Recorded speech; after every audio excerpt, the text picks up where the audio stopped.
Selamat pagi saya ucapkan kepada rakan-rakan sekalian. Pada hari yang mulia ini, kumpulan kami ingin membincangkan topik-topik pencemaran alam sekitar. Sudah menjadi hakikat bahawa isu ini sering dipaparkan pada dada akhbar dan tidak pernah lekang di bibir anggota masyarakat. Memang tidak dapat sangka bahawa pelbagai persoalan terus menghantui minda apabila berbicara berkaitan pencemaran alam sekitar. Hal ini bersangkut paut dengan 1001 keburukan yang didatangkan seperti mengancamkan sumber alam dan ekosistem, membahayakan kesihatan manusia, dan sebagainya. Saudara Law, izinkan saya menjelaskan isu ini dengan lebih mendalam. Ya, boleh.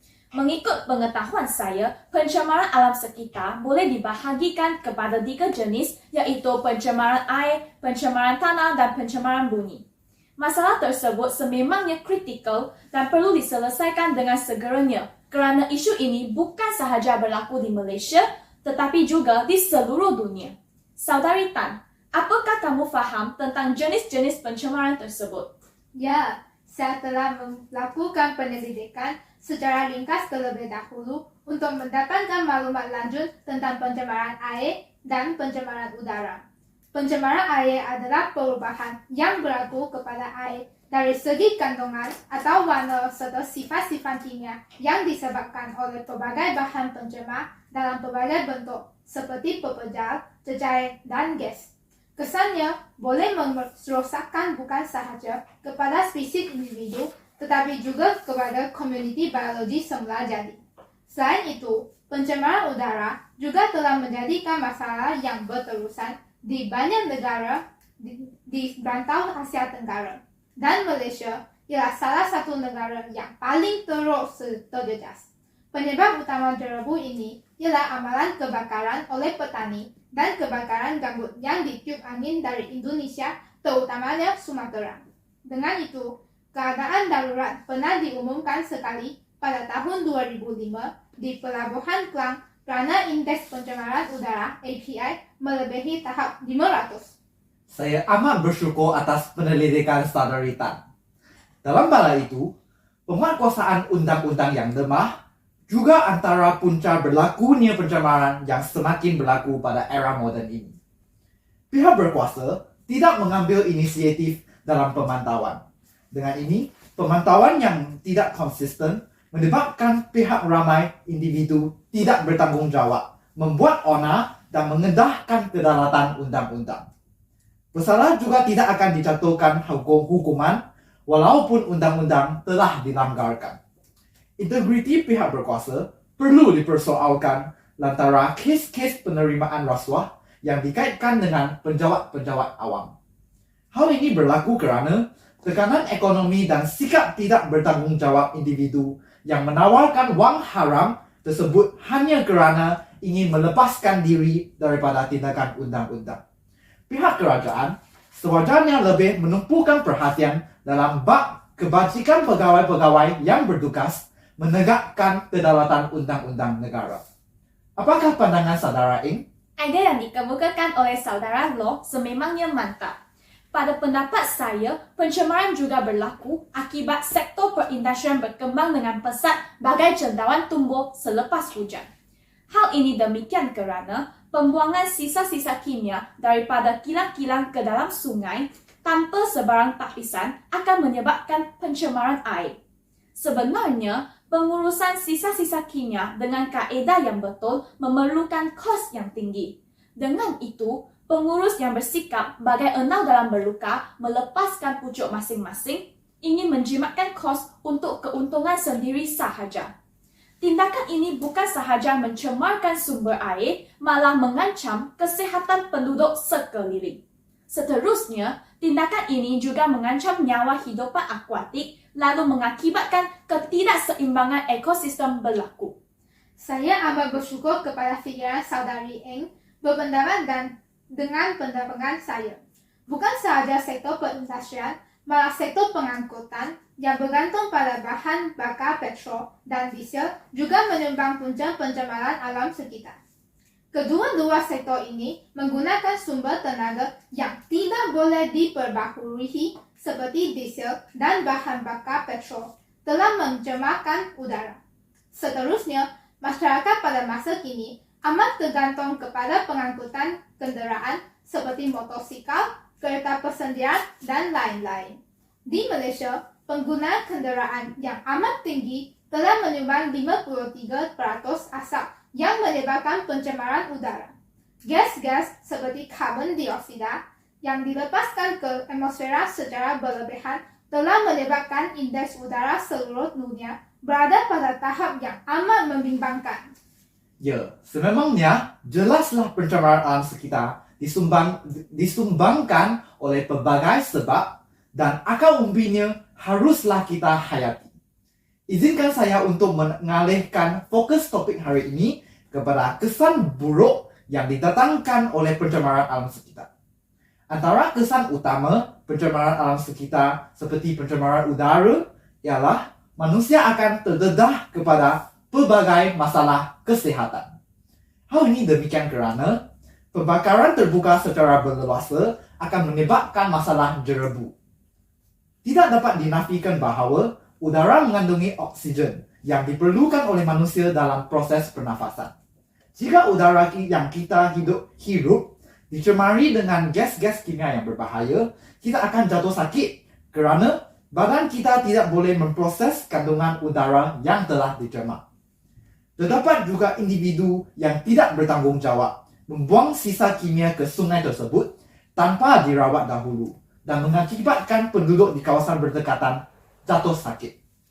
Peristiwa ini jelas menunjukkan kepada kita kesan apabila alam sekitar dicemari dengan perkara yang tidak sepatutnya berada di situ, seperti sisa kimia dan sampah saraf. Bak kata pepatah, mencegah lebih baik daripada merawat. Hebatnya pendapat saudara Loh. Dari sudut alam sekitar pula, pencemaran akan mengakibatkan tragedi bencana alam berlaku dengan lebih kerap. Saban tahun kita digemulangkan dengan kejadian banjir kilat dan banjir besar yang menimpa kawasan tertentu.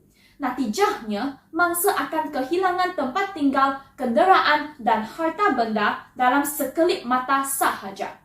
Jika bencana ini berlaku pada setiap tahun, mangsa yang terjejas tidak akan mempunyai masa untuk memulihkan keadaan hidup mereka dan menanggung kerugian sepanjang tahun.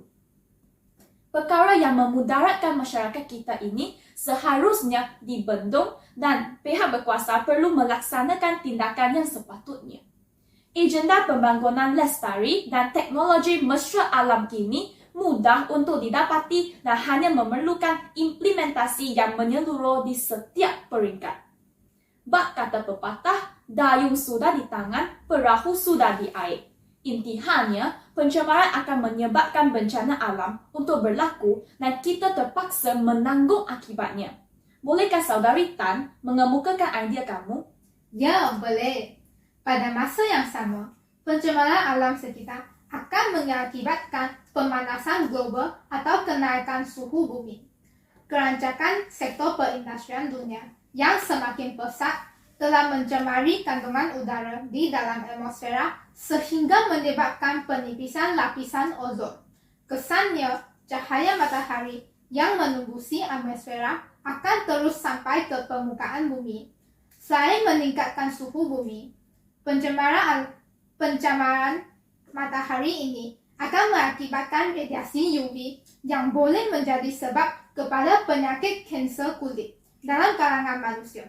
Selain itu, pemanasan global yang akan menyebabkan peningkatan paras air laut kerana berlaku pencairan geser di kutub utara dan selatan.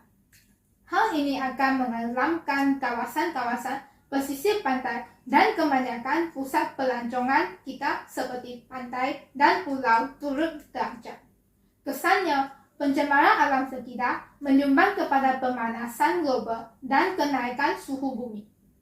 Nampaknya saudara-saudari sekalian telah bersepakat bahawa pencemaran alam sekitar haruslah ditangani segera supaya masyarakat kita dapat bebas daripada cengkaman kemelut sosial ini.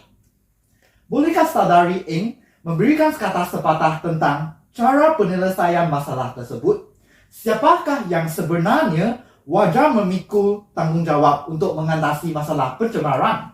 Pada pendapat saya, usaha untuk mengatasi pencemaran alam sekitar sepatutnya dimulakan daripada keluarga. Ibu bapa telah memainkan peranan yang penting kerana mereka merupakan orang yang terdekat kepada anak-anak.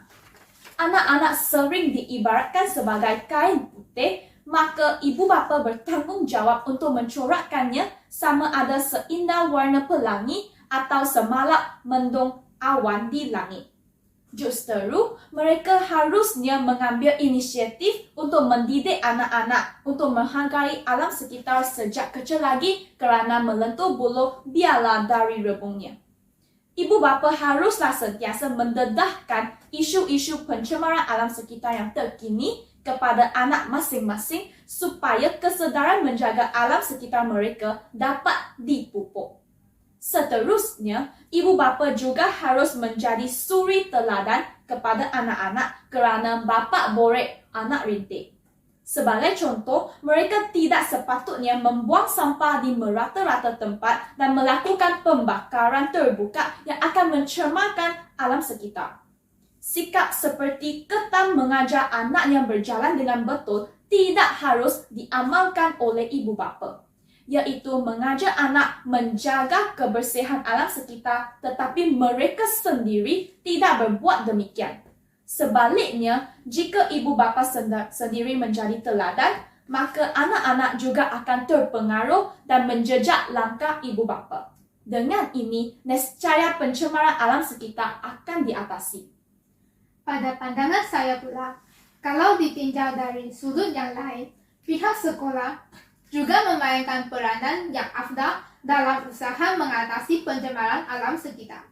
Antara langkah yang boleh dilakukan oleh pihak sekolah termasuk mengadakan kempen kesedaran yang berkaitan dengan pencemaran alam sekitar supaya semangat cinta akan alam sekitar dapat dipupuk dalam kalangan para pelajar.